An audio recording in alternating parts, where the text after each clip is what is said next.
India, பாகிஸ்தானை பொறுத்த வரைக்கும் கிரிக்கெட்டுங்கிறது வந்து ஒரு மதம், இன்னொரு மதம். அது வந்து எப்படி இங்கே இந்து, இங்கே முஸ்லீம் அப்படிங்கிற மாதிரி வந்து கிரிக்கெட்டு ஒரு மதம்.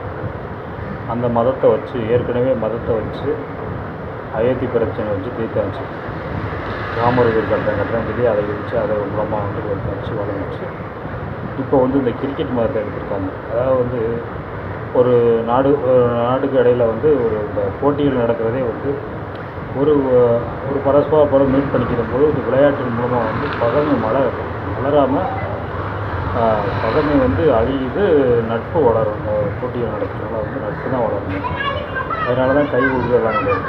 அப்படி நீங்கள் கை கொடுக்க விருப்பம் இருக்குன்னா வந்து அதுலேருந்து விளைவிக்கலாம். இப்போ 2 நாடையுமே தான் சொல்கிறேன். இதை வச்சு இந்த கிரிக்கெட்டை வச்சு வந்து பகைமையை வளர்க்க வச்சு இதன் மூலம் வந்து அதை பார்க்குற ரசிகர்கள், அதை பார்க்குற மக்கள் இவங்கள்ட்டையும் ஒரு வெறுப்புணர்வு வந்து உண்டாகுது. இது கொஞ்சம் கொஞ்சமாக இது பண்ணுறது. தயவுசெய்து இந்த விளையாட்டை விட்டுடுங்க.